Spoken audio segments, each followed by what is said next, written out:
শুভ সকাল।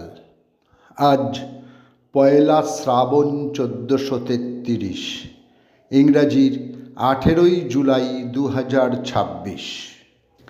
18ই জুলাই 1635 ইংল্যান্ডের আইল অফ হোয়াইটসে জন্মগ্রহণ করেন রবার্ট হুক। তিনি ছিলেন একজন প্রাকৃতিক দার্শনিক, পদার্থবিদ, জ্যোতির্বিজ্ঞানী, ভূতত্ত্ববিদ, আবহাওয়াবিদ ও স্থপতি।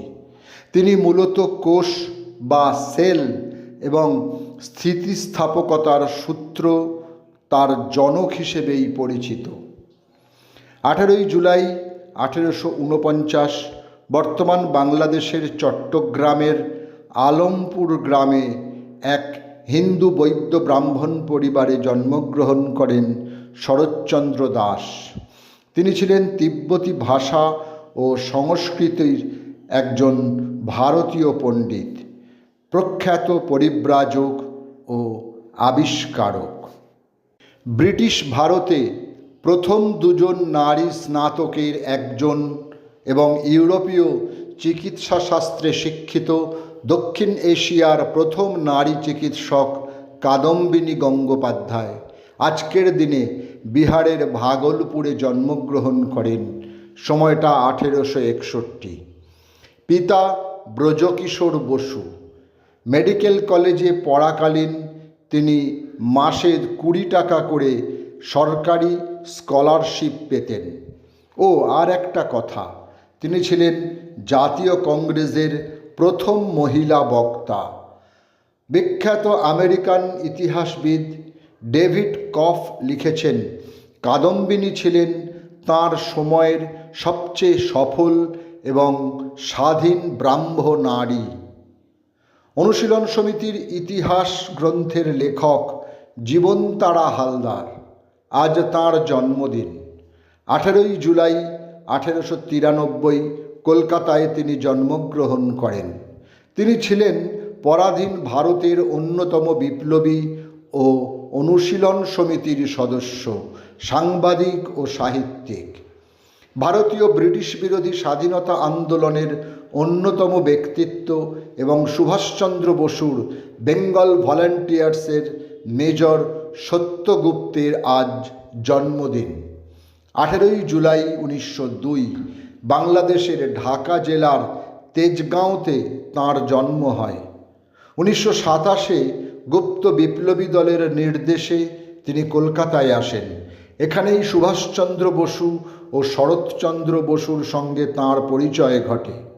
1941 16ই জানুয়ারি সুভাষচন্দ্রের মহানিষ্ক্রমণের সময় থেকে 1946 পর্যন্ত তিনি ছিলেন রাজবন্দী। বিষ্ণু দে বিখ্যাত বাঙালি কবি, লেখক ও চলচ্চিত্র সমালোচক। 1971 সালে তাঁর স্মৃতিসত্তা ভবিষ্যৎ বইটির জন্য ভারতের সর্বোচ্চ সাহিত্য পুরস্কার জ্ঞানপীঠ লাভ করেন। 1909 সালের 18ই জুলাই তিনি কলকাতায় জন্মগ্রহণ করেছেন। রবীন্দ্র উত্তর বাংলা কবিতায় তাঁর অবদান উল্লেখযোগ্য। 18ই জুলাই 1918 দক্ষিণ আফ্রিকার এমভেজোতে জন্মগ্রহণ করেন নেলসন ম্যান্ডেলা।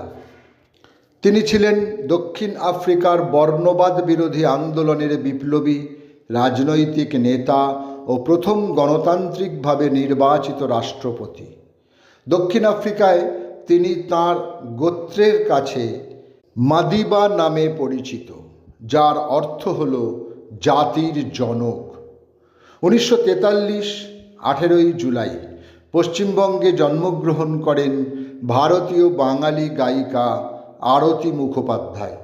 তিনি বিভিন্ন ভাষায় গান গেয়েছেন। মূলত তিনি বাংলা, হিন্দি চলচ্চিত্র ও আধুনিক গানের জন্যই অধিক প্রসিদ্ধ। 8ই জুলাই 1911 বাংলার 2রা শ্রাবণ 1318 তারাপীঠে ইহলোকের মায়া ত্যাগ করেন বামাচরণ চট্টোপাধ্যায়, যিনি বামা খ্যাপা নামে খ্যাত। তিনি মা তারার খ্যাপা ছেলে। তারা মাকে তিনি বড় মা বলে ডাকতেন। তিনি একজন ভারতীয় হিন্দু সাধক ও তান্ত্রিক। 18ই জুলাই 1963 83 বছর বয়সে অমৃতলোকে যাত্রা করেন বিশিষ্ট ভারতীয় শাস্ত্রীয় সঙ্গীত গায়ক ও সঙ্গীতজ্ঞ গোপেশ্বর বন্দ্যোপাধ্যায়। রবীন্দ্রসঙ্গীত ছাড়াও খেয়াল ও ধ্রুপদী গানের জন্য তিনি খ্যাতি লাভ করেছিলেন।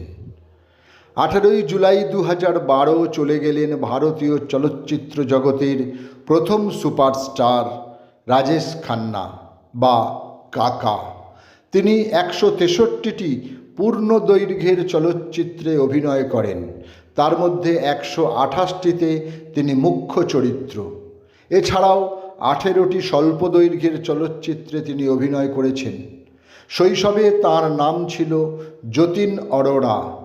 চুনি খান্না ও লীলাবতী খান্না তাকে দত্তক হিসেবে গ্রহণ করেন ও বড় করে তোলেন। তাঁরা দুজনে ছিলেন প্রকৃত মা বাবার আত্মীয়। সকলকেই আমার আনত প্রণাম।